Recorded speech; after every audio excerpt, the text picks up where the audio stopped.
Hello and welcome to the Dune Minute Podcast, your place to dive deep, minute by minute, into cinematic adaptation of Frank Herbert's World of Dune. I'm one of your hosts, John. And I am Zach. How you doing? I am doing great, man. We are back. It is a Monday episode. Mm-hmm. New week of the Dune Minute. New week. It's gonna be a week. We left off last week on the precipice of one of the coolest moments and pivotal moments of the movie and the story. The series as a whole, honestly. The series as a whole, yeah. So, we got a whole heck of a lot to talk about. My Dune encyclopedia got a lot of miles put on it this weekend. Yes, it did. So what? I don't really have anything like preamble to talk about. We've been talking like off mic for about an hour and a half now. So yep. I think we've exhausted all that. We got most of that. Though the Braves did just start playing. So. Ooh, are we going to do periodic Braves updates? We could. Just really date this podcast if we wanted to. But we did win yesterday, so. Yeah, that's right. Yeah, well, good. Well, 2 out of what, the first 10? No, 3. Okay, sorry. We've won 3 out of the first 10, was it? 10 or 11? I don't know. Braves suck this season. Yeah, it's rough. It's a building year. Yeah, it's a building year. Sure. That's the lie that Atlanteans tell themselves. Look, at least, not being a football fan, I don't have to be constantly reminded of 28-3, so. That is very true. All right, now that we've sufficiently pissed off all of the Falcons fans that might be listeners, let's dive into some Dune. Well, I remember watching that Super Bowl, and I had to leave the party to go home because I think I had work that next day. Yeah. And fourth quarter, I was like, 28-3. I'm good. I'm just leaving now. By the time I got home, we had lost. Leave it up to an Atlanta team to just fucking fumble at the end. Yeah. Okay, cool. Sports talk accomplished. Done. I think this is the most sports talk I've ever had in my life is because of the Dune Minute podcast. Who would have thunk? Bringing people from all over. We got a different sport for today, though. Yeah? Yeah. How are you going to craft this segue? Well, I don't know. Okay. Let us dive into minute 25 through 26 of Dune Part 2. Like I said earlier, we left on the precipice of Jessica being handed the water of life. Yeah. So this minute begins with the chameleon person handing her the decanter. The chameleon priest? Chameleon priest, sure. Yeah. Still love that mask. I tried to search to see if anyone had made a cosplay of that in particular. I couldn't find one, but damn, that's cool. And that would be such a great cosplay. If we have any cosplay listeners, maybe that's some motivation for you. That would be so cool. Do something cool like that. Yeah. Speaking of cosplay, like I've seen some really awesome cosplay of the Reverend Mother outfits. Oh yeah. From the the end scenes of this movie. Dude, people that do cosplay, holy shit. Yeah. Like the amount of talent that goes into that. If you are that, congratulations on just like all that crazy shit that you do. Yeah. You know that I am a crafty person. Yep. You've made a spoon for me. You've made watch bands for me. You've done all sorts of stuff. Yeah. I'm currently learning how to use a sewing machine. That's been a weird, just unknown skill to me. And that shit is not easy. No. It is like I'm making a very simple like messenger bag right now. Mm-hmm. And it's going fine. And so when I look at the stuff that I'm doing and compare it to a like professional cosplay stuff, blows my goddamn mind. Dude, it's insane. Yeah, they're so talented. Send us your Dune cosplays. Oh yeah, I want to see them. So chameleon person. Yeah, chameleon priest. Chameleon priest. Yep, person, priest, whatever. They say some stuff here, and I really like it. I didn't write it down though, so I'm assuming you did. Zach. You know I did. I know. That's why I don't bother writing That's why down you dialogue said that anymore. You assume I did? Yes. Yes. So in Chicopsa, here's the water of life. It frees the soul. That was what we ended on last week. Yep. Thankfully, the minute is at least at the end of a sentence. We start this week with, if you drink, you shall die. And then we get a shot of Jessica's face, and we really start to see the panic settle in here, which I have a lot of opinions on that, but let's go through the minute as it goes through, and then you and I have a lot to talk about, I think. Sure. Panic sets in on Jessica's face, and then we hear in Chicopsa, or we hear Chicopsa, we see in the subtitles, if you drink, you may see. Yeah. At which point, Jessica is then told to drink. Yeah. And Jessica's like, what is it?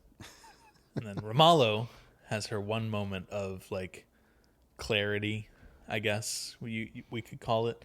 Lucidity, maybe? Yeah, because she's definitely out of it at this point. Like it's the end.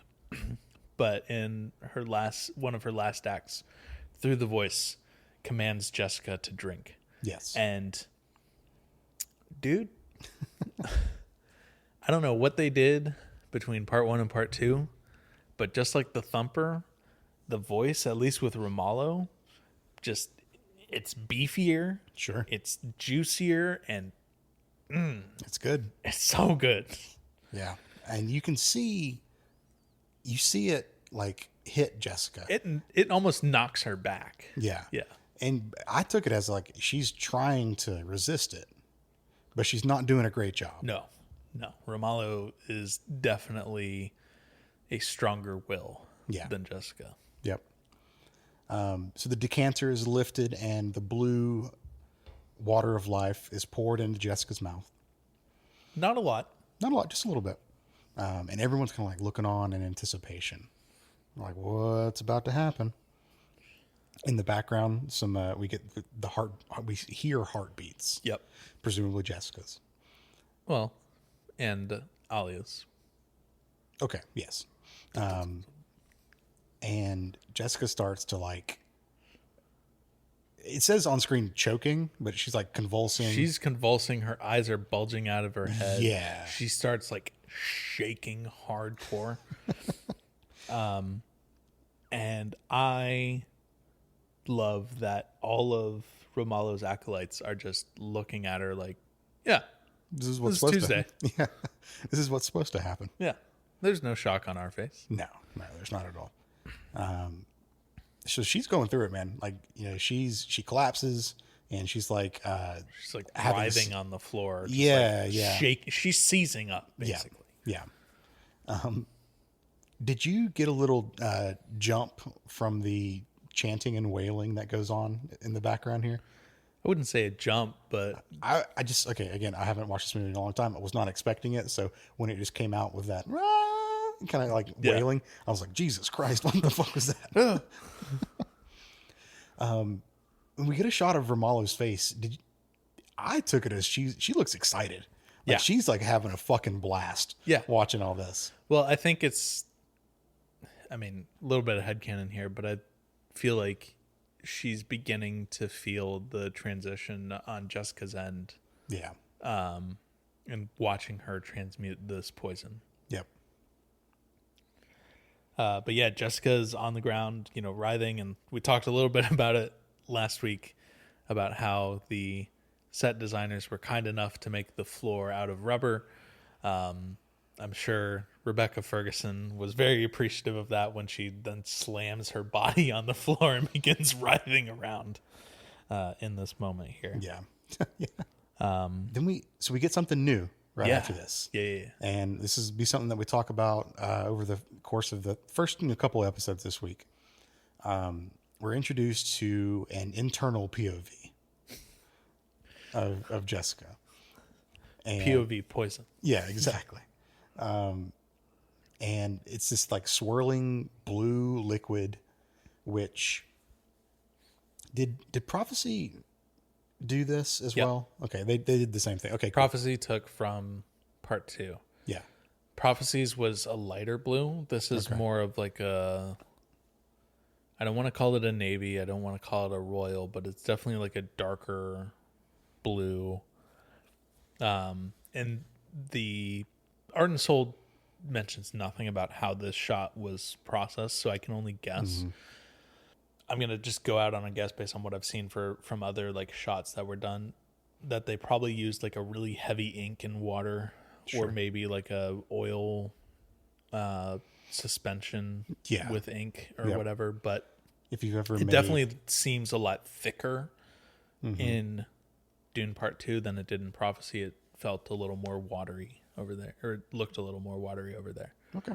Because I went back and I watched to compare how they did it. Cool. It seemed like the same technique, but whatever they did here, the color was more dark. Okay. Yeah, I mean, we've hopefully we've all made that like water bottle, half with water, half with like vegetable oil. Yeah. And that's like exactly a third grade science experiment, or whatever, where you're learning about densities. Yep. That's exactly what it reminded me of doing that. I mean, the other, I guess the alternative answer is that this is all like CG done, and which could be, but also like, I feel like that's an easy enough practical. Sure. That they could have done that. Yeah. Yeah, I agree. Regardless, looks really cool. Yep. I'm enjoying it. We'll get to see it a few more times. Yeah, because we only get a very quick shot of that for like a couple seconds. No, not even. It's like a second maybe. Yeah, and then we cut back on a wider shot of Jessica still on the ground, lying on her side, and we see Romalo and her acolytes sitting behind Jessica, and that's where our minute ends there. Right. But this episode of the podcast does not end. Because I have book notes, and I'm assuming you have some notes too. I have book notes, I have encyclopedia notes, I have Art and Soul notes. I've got so many notes. Well, let's trade off. You did the intro, so you go first. All right. I'm going to start with Art and Soul because Art and Soul takes this pretty quickly. Okay.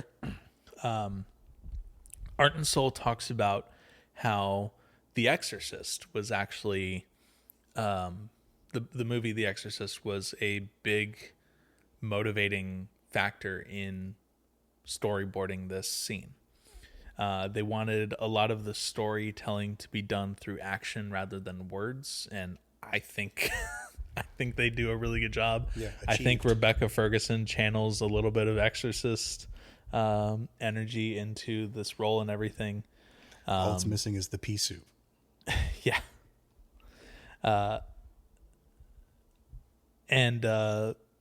Rebecca Ferguson, to quote Art and Soul of Dune, did just that, delivering the scene as though being possessed and fighting with all of her Bene Gesserit abilities against the poison coursing through her veins. Yep. So I think it's really cool when filmmakers, honor the classics and honor those, major moments in film with their own kind of interpretation of these moments. And, seeing that The Exorcist was important to Denis enough to, have his own take on it, essentially. Really cool.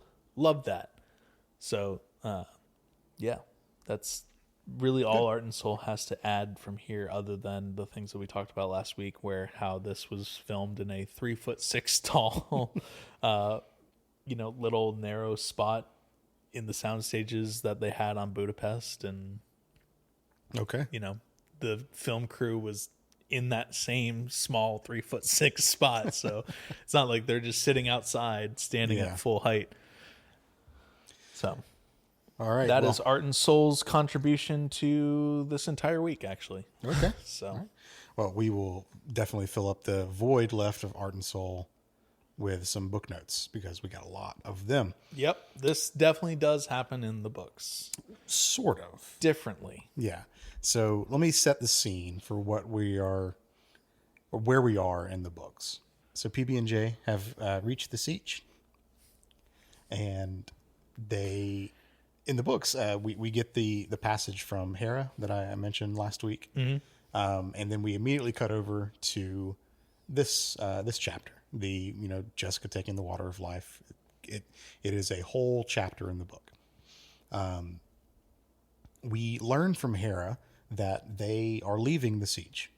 The Fremen need to get out of there because the Harkonnens are closing in on them. Sure. So they are they're split and they're going south. We're done with this. Yeah. Reverend Ramallo, being old as hell, she's not going to survive a trip like that. So they need to pass on the spiritual torch to a new Reverend Mother. Correct. They want Jessica to be this Reverend Mother, but as a backup, Chani is promoted to Sayadina. Mm-hmm. So this is really a very different Chani than we have in the movies. And we talked about this a bit last week as well. But I think we came to the conclusion that part of the reason why there are the two very different Chanis is because they needed to have a movie story to tell rather than the book story, mm-hmm. with Paul not immediately just being like, oh yeah, cool, you're kind of one of us now. Yeah, exactly. He has to earn it in the movie differently than he earns it in the books. Correct. Now, Chani is the person who's leading this ceremony with this Jessica that Jessica's going through. Yeah. Ramallo Chani is chameleon priest. Yeah, I guess in a sense, yeah. Ramallo's there. She has a couple more lines in the book than she does in the movie. Still a relatively minor part, though. Now, when the decanter bit is not something, that's a movie creation. Mm-hmm. In the books, what we are told is that they bring out these like two relatively large like water bags. Jugs. Yeah, it's like they're like skin sacks of water. Yeah. They're Canadian milk yeah, exactly. Milk bags. They said they're about a little bit larger than a human head each. So that's what we're looking at. Yeah. Jessica can smell the cinnamon that's coming off of these. So she knows there's something to do with the spice in it. And she wonders if it's spice liquor, because the last time that she had like the spice smell combined with liquid was when Duncan Idaho gets blasted off his gourd earlier in the book, and super drunk on spice liquor. Hell yeah! So we get another Duncan mention here in the book. And in my notes I put drunken Idaho, which I thought was kind of fun. I feel like we made that joke. I'm sure we did. Yeah. So Jessica goes to take her small little sip of the water. And Chani's having none of that.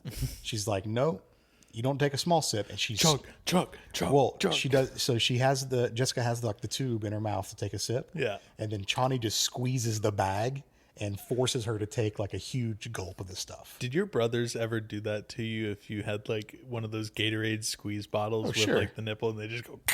Yeah, absolutely. Yeah, it's a mean prank, but it's, I guess, effective here. I used to do that with my cousins all the fucking time to each other, like with Capri Suns and stuff. We would just reach over and grab the other person's and squeeze the shit out of it. Yeah, we've all done that. But she does this a couple of times throughout the whole ordeal. So she is forcing Jessica to ingest a large amount of this poison. Yeah. Or water of life. Well, I mean, we'll call it what it is. It is a poison. Yes, so it very much is a poison. So I have a little bit of a book, or I have a little passage from the book that I want to read. This is after Chani has squeezed the large amount of poison into Jessica's mouth, and it's really starting to take effect on her. Okay. So, whirling silence settled around Jessica. Every fiber of her body accepted the fact that something profound had happened to it. She felt that she was a conscious mote, and that's spelled M-O-T-E. Mm-hmm. Smaller than any subatomic particle, yet capable of motion and sensing her surroundings. Like an abrupt revelation, the curtains whipped away. She realized that she had become aware of a psychokinesthetic extension of herself. She was the mote, yet not the mote. Schrodinger's mote. Yeah, Schrodinger's mote, sure. So, Something I want to keep in the forefront of my mind is when this book was written. Mm-hmm. It's the 60s, man. Hell yeah, dude. And I don't know if we have ever talked about this, but if Frank Herbert ever had a history with psychedelic drugs. I'm pretty sure he did either acid or mushrooms before he went on that helicopter ride over the dunes. Okay. Like I could be very wrong on that, but I remember reading somewhere something about how Frank had psychedelic intervention, I guess. Okay. When he was, going through the process of making this series. Okay. Well, that would make sense because this passage, and I'm going to talk about this for the rest of the week, heavily influenced on taking psychedelic drugs. Yeah. I have done that myself a few times, and it is this resonated with me. So it is, this is like a weird LSD trip that she's about to go on. And just the words that he uses, what is that? What was it? Psychokinesthetic extension. Yeah. Okay. First off, that's made up. He just made that word up. Fucking nerd. Yeah. But it makes sense, I guess, when you put it in context of the Bene Gesserit and just how their bodies they're so in tune with their bodies. Mm-hmm. So psychokinesthetic extension of herself weirdly makes sense in this context. I also love the idea that she is a moat. I feel like that's just another way of saying out of body experience. Yeah. I think so. Yeah. I don't know, man. We're all moats in the end, right? What is everything? Yeah. She was a moat, but yet she was not the moat, John. And for those who don't know, a moat is just a very, very small particle. I don't think that word gets used a lot anymore. I mean, it's used a lot in my world, but that's just because it's a specific item in a specific game that I play. So some Destiny shit. Yeah. Okay. All right, fair enough. Well, excuse me. It's not like my everyday fucking like vocabulary, but so one thing that I guess the next thing that Jessica encounters is that she feels the passage of time stop. Which again, this is very much a hallucinogenic drug trip. It is very inspired, we shall say.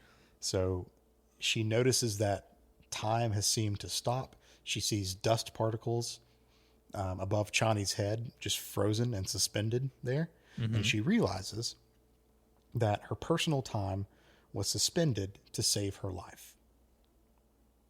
This is her Bene Gesserit training coming into play here.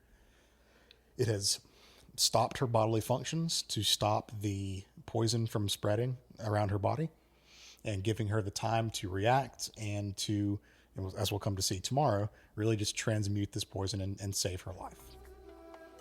So that's where we are right now. And that's where I'll stop the book notes. I got a whole heck of a lot more to say tomorrow.